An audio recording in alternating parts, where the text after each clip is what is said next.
selamat malam jemaat yang terkasih di dalam nama Tuhan Yesus Kristus. Mengucap syukur, hari ini kita kembali bersama-sama dengan keluarga kita. Kita berkumpul dan kita akan memulai acara mesbah keluarga kita. Mari jemaat sekalian, sebelum kita mendengarkan firman Tuhan, mari kita bersatu di dalam doa. Kami mengucap syukur ya Tuhan untuk malam hari ini.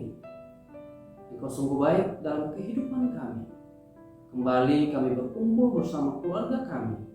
Kami bersatu hati dalam keluarga kami untuk mendengarkan kebenaran firman Tuhan. Kau berkati hamba yang akan menyampaikan firman Tuhan.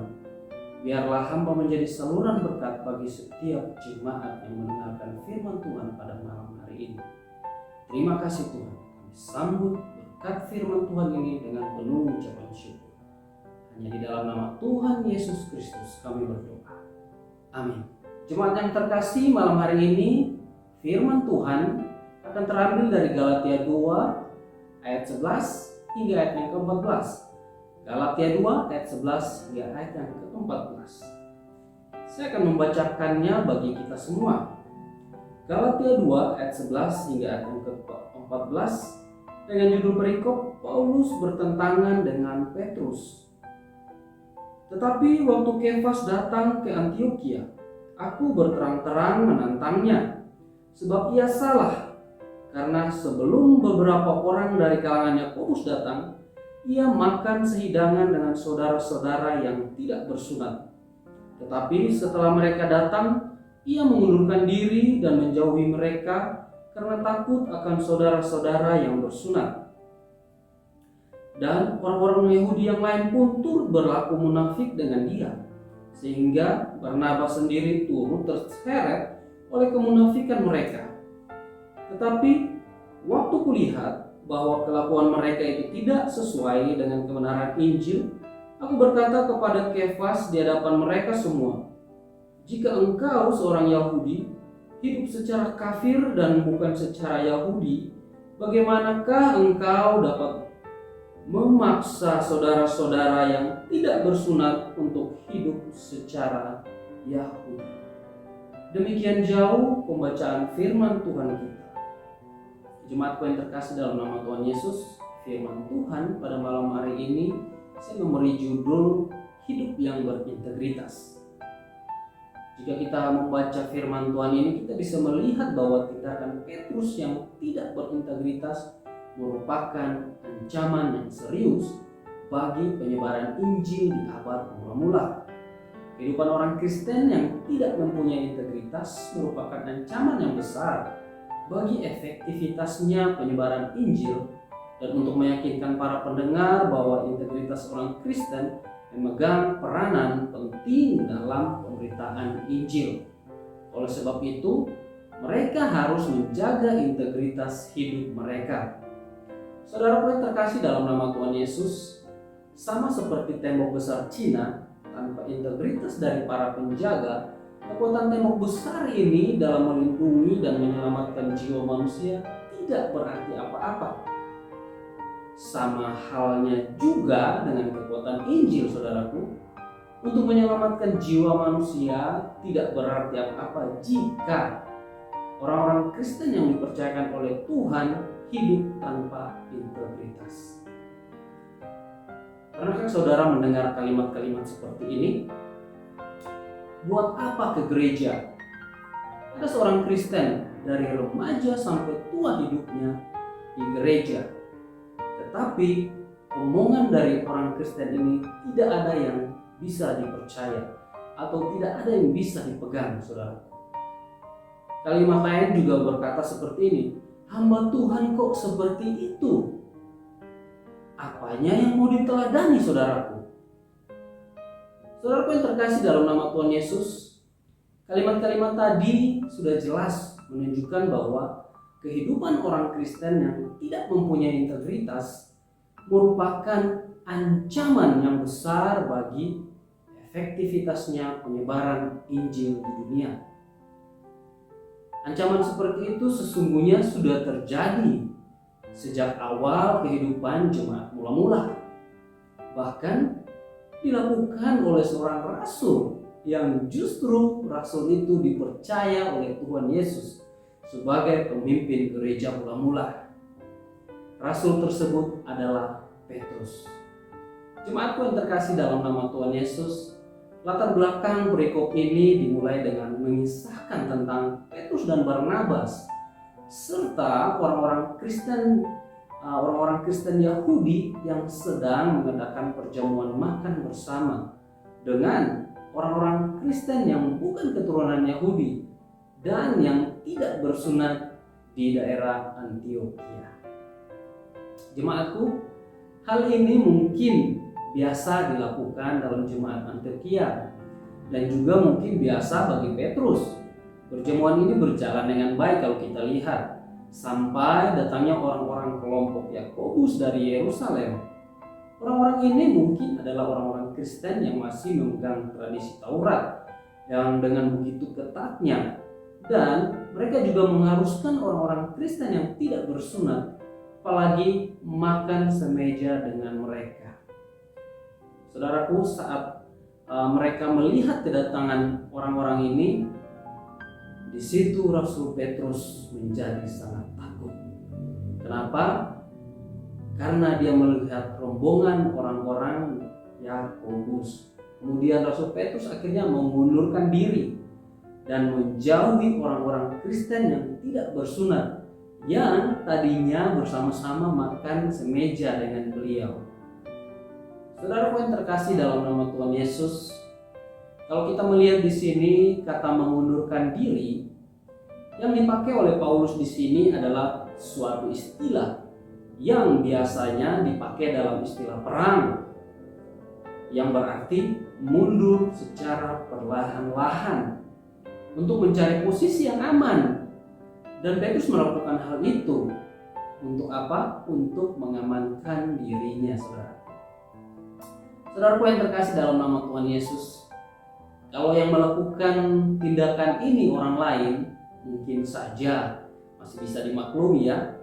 Akan tetapi yang berbuat demikian adalah Petrus, seorang rasul yang diangkat Tuhan Yesus sebagai pemimpin gereja. Ia melakukan tindakan yang tidak sesuai dengan imannya dan tidak sesuai dengan kebenaran Injil. Saudara yang terkasih di dalam Kristus, kita melihat di sini bahwa Petrus bukannya tidak tahu tentang kebenaran Injil yang memberikan keselamatan kepada seluruh manusia dari seluruh bangsa, baik orang Yahudi maupun non-Yahudi. Akan tetapi Petrus tahu dengan jelas dan dengan baik tentang ajaran itu. Jemaatku yang terkasih, tetapi sekarang apa yang Petrus lakukan? Alkitab berkata bahwa ia mengundurkan diri dan menjauhi mereka karena takut akan saudara-saudara yang bersunat. Sebenarnya apa yang ditakutkan Petrus, saudaraku? Ada berbagai kemungkinan. Yang pertama, Petrus takut kalau ia akan dicap sebagai pelanggar hukum Taurat. Itu yang pertama. Yang kedua, Petrus takut menjadi pribadi yang tidak menyenangkan kelompok Yakobus. Dan yang ketiga, Petrus takut akan diserang oleh orang-orang dari kelompok Yakobus. Saudaraku, apapun alasannya, intinya adalah Petrus takut pada pandangan orang lain atas dirinya. Kita melihat bahwa Petrus lebih mementingkan image dirinya dan mengabaikan integritasnya sebagai seorang hamba Tuhan. Itulah sebabnya Paulus mengatakan kelakuannya itu tidak sesuai dengan kebenaran Injil. Saudaraku yang kekasih dalam nama Tuhan Yesus, inilah yang disebut kemunafikan. Saudara, kalau kita melihat lawan kata dari integritas, bukanlah kurang berintegritas, tetapi kemunafikan. Karena apa? Karena integritas itu sendiri berarti kebulatan, keutuhan, kesamaan antara apa yang ada di dalam hati kita dan apa yang kita ucapkan. Atau kesamaan antara apa yang kita imani dengan apa yang kita lakukan di dalam perbuatan kita. Jemaatku yang terkasih, bila Petrus melakukan tindakan yang tidak sama dengan apa yang diimaninya, tindakan itu tidak bisa disebut kurang berintegritas, tapi haruslah kita sebut dengan nama kemunafikan. Saudaraku yang terkasih di dalam Kristus, kalau kita melihat di sini kata munafik, di dalam bahasa aslinya, bahasa Yunani disebut hypocrites, merupakan ungkapan khas yang sering dipakai dalam sebuah teater atau sebuah drama, di mana seorang aktor memainkan perannya dengan memakai topeng yang untuk mewakili peran yang mereka mainkan. Jadi jelas hal ini dengan tepat menggambarkan bahwa keberadaan seorang munafik yang berpura-pura menjadi seseorang dan menyembunyikan wajah asli mereka. Saudaraku yang terkasih dalam Kristus, mari kita lihat bahaya apa yang tersimpan dari kemunafikan ini. Apalagi bagi kita orang-orang Kristen yang harus kita waspadai. Mengapa? Hal yang pertama, kemunafikan akan dengan cepat menular. Tindakan kemunafikan sangat berbahaya, saudara. Kemunafikan seperti virus corona yang menyebar kepada orang lain. Saudaraku, coba kita perhatikan. Tindakan Petrus di sini memisahkan dirinya dari perjamuan makan bersama dengan orang-orang Kristen non-Yahudi dengan cepat. Saya bilang dengan cepat diikuti oleh orang-orang Kristen Yahudi lainnya. Bahkan dalam ayat 13 dikatakan Barnabas sendiri turut terseret oleh kemunafikan mereka. Saudaraku yang terkasih, kalau kita lihat Barnabas adalah seorang yang baik. Barnabas penuh dengan Roh Kudus dan iman. Akan tetapi menghadapi kemunafikan, ia pun turut terseret. Apa sebabnya? Karena ada dasar manusia sebagai pemain sandiwara, karena manusia naturnya berdosa. Saudaraku yang terkasih, jauh sebelum kita mengenal Kristus, kita sudah bertahun-tahun terbiasa hidup dengan mengenakan bermacam-macam topeng dalam hidup kita. Walaupun kematian Kristus telah menyucikan hati kita, kita perlu waktu dan perlu perjuangan yang gigih untuk berani melepaskan topeng demi topeng di dalam kehidupan kita. Namun celakanya, begitu kita tersulut dalam suatu masalah atau dalam tertekan dengan sesuatu hal, dengan cepat kita akan kembali mengenakan topeng-topeng lama kita. Jemaat yang terkasih, bahaya kedua dari kemunafikan dalam kekristenan yang perlu kita waspadai yaitu kemunafikan mengaburkan kuasa kebenaran Injil. Kemunafikan Petrus tentu saja sangat menyakitkan hati orang-orang Kristen non-Yahudi, saudaraku. Mereka tentu kecewa dan sangat kecewa. Walaupun kalau kita lihat Alkitab tidak membicarakannya. Saudaraku, saya berpikir seperti begini. Ada dua akibat yang mungkin terjadi dalam diri mereka.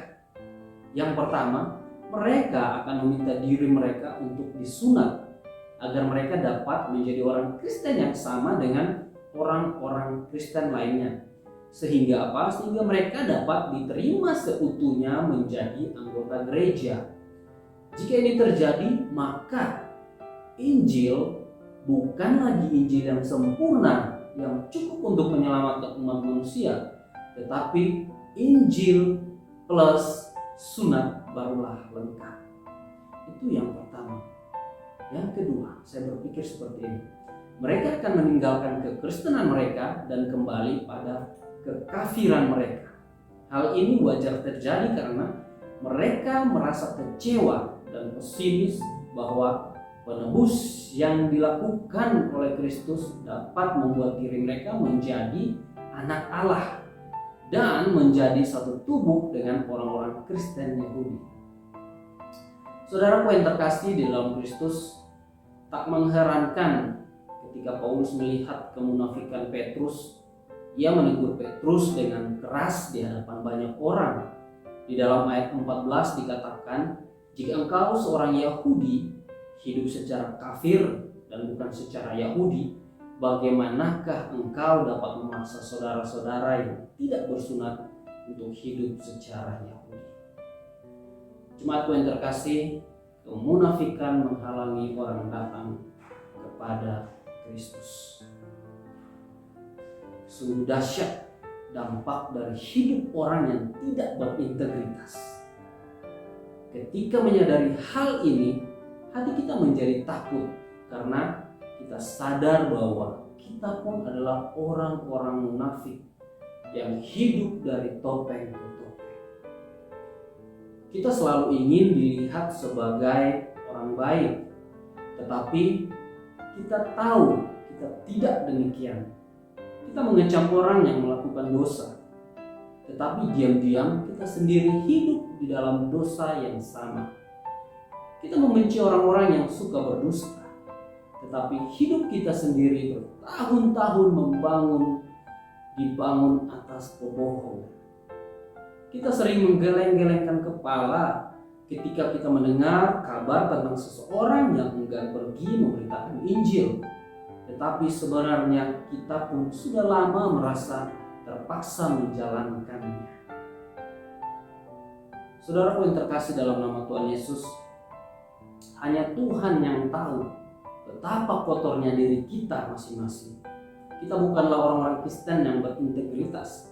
Kita bukanlah orang-orang yang jujur di mata Allah dan manusia. Bila pemberitaan Injil sangat ditentukan oleh integritas kita, maka siapakah dari kita yang optimis bahwa pekerjaan yang Tuhan percayakan kepada kita ini akan dapat kita kerjakan dengan sukses? Saudaraku yang terkasih, mari dari sekarang kita fokuskan diri kita kepada Yesus Kristus, sehingga kita yang tidak berintegritas karena dosa kita menjadi berintegritas di dalam Yesus Kristus. Jemaatku, mari di bulan ini kita menyambut Natal dengan penuh integritas di dalam diri kita. Kita mengakui bahwa kita anak Allah, hiduplah seperti apa yang diajarkan Yesus Kristus. Amin. Mari saudaraku, kita bersatu di dalam doa. Ya Tuhan, kami mengucap syukur.